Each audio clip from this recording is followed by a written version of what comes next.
সামনে আসিতেছে রোজার মাস, ঠিক আছে।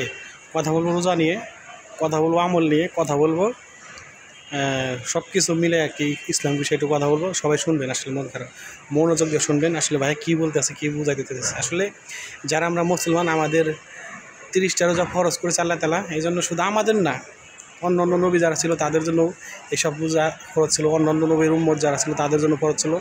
আমাদের নবীর আমরা যারা উম্মত, আমাদের উপরে 30টা রোজা ফরজ। এতে আল্লাহ তাআলা যেহেতু ফরজ করছে, এই রোজা রাখতেই হবে। আপনি যদি সুস্থ থাকেন, আপনি যদি যুবক হন, আপনি যদি যুবতী হন, আপনি যদি সুস্থ ব্যক্তি থাকেন, আপনি যদি পাগল মাতাল না হন, তাহলে আপনাকে রোজা থাকতেই হবে, রোজা রাখতেই হবে। এখন কিছু কিছু লোক আছে যে আমাদের কি ভাত কম পড়ছে, আমাদের কি ভাত নাই, আমাদের কি টাকা নাই, আমরা রোজা থাকতে হবো, না খেয়ে থাকতে হবো, আমাদের আছে আমরা রোজা থাকবো না। ভাই আল্লাহর হুকুমের উপরে হাত চলে না। অতএব বলবো, আপনারা আল্লাহর হুকুমের উপরে কথা বলেন না। আর আল্লাহর যেটা বলছেন আপনার জন্য ফরজ করছেন, অবশ্যই আল্লাহর হুকুমকে মানতে হবে। কারণ দুনিয়াতে পাঠাইছে আল্লাহ তাআলার হুকুম মানার জন্য ভাই, আপনার মন মতো চলার জন্য পাঠাই নাই। যদি আপনার মন মতো চলেন ভাই, আপনি শয়তানের কাছে চলে গেলেন। আর শয়তানের সাথে চললে তো জানেনি অবস্থা খারাপ ভাই, ভয়াবহ অবস্থা, জানা যেত। এই জন্য আল্লাহ তাআলা 30টা রোজা যেহেতু আমাদের জন্য বা আপনার জন্য বা সবার জন্য, আমরা যারা মুসলমান, ফরজ করছে, অবশ্যই 30টা রোজা রাখবেন। 30টা রোজা রাখবেন, 5 ওয়াক্ত নামাজ পড়বেন, তারাবি পড়বেন, তাহাজ্জুদ করবেন, কোরআন তেলাওয়াত করবেন, বেশি বেশি জিকির আজকার করবেন।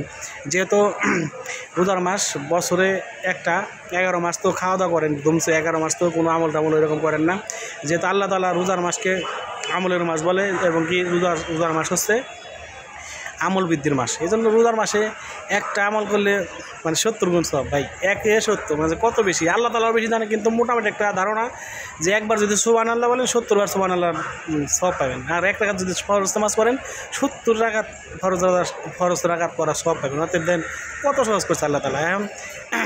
এখন হলে মনে করেন যে যেটা কথা আর কি বাংলায়, আপনার আমাকে এই জায়গাটা কামাই করে নিতে হবে। যেহেতু আল্লাহ তাআলা আমাদেরকে দিতেছেন, এই জন্য আল্লাহ তাআলার কাছ থেকে আমাদেরকে আদায় করে নিতে হবে। আল্লাহ তাআলা সহজ করে দিয়েছেন, আমরা এই জিনিসগুলো আল্লাহ তাআলার কাছ থেকে আদায় করে নেব। কারণ ভাই দুনিয়াতে আজকে আসি কালকে থাকবো না, এটা হচ্ছে দুনিয়া ভাই। আজকে আসি কালকে থাকবো না, এটাই বাস্তব কথা। একদিন ছিলাম না দুনিয়ায়, আর একদিন থাকবো না, এটাই। দুনিয়া থেকে যাবে, কিন্তু আমি দুনিয়া থেকে কি করে গেলাম, আমি বদ আমল নিয়ে গেলাম না নেকামল নিয়ে গেলাম, আল্লাহ তাআলার সামনে কী নিয়ে দাঁড়াবেন বা কী নিয়ে দাঁড়াবো, ওইটা হলে দেখার বিষয়। এই জন্য আল্লাহ তাআলা বলতেছে দুনিয়া হচ্ছে আখিরাতের বাজার। এই জন্য দুনিয়া থেকে আখিরাত কামাই যেতে হবে। আর মরার পরে সুযোগ পাবেন না, মরার পরে সুযোগ নেই। আপনি যে পর্যন্ত বাইচে আছেন, দুনিয়ায় জীবিত আছেন, সে পর্যন্ত আপনার সুযোগ আছে। তওবা করে যারা নাকি আল্লাহর হুকুম মানেন না, আল্লাহর বিরুদ্ধে কাজ করেন, আল্লাহর হুকুমের উপরে কথা বলেন, তওবা করে ফিরে আসেন। আল্লাহ তাআলার রহমতের দরজা খোলা আছে। এই জন্য সূর্য যতদিন পর্যন্ত পূব থেকে পশ্চিম উঠবে, ততদিন পর্যন্ত আপনি ক্ষমার দরজা খোলা আছে, আল্লাহ তাআলা খোলা আছে।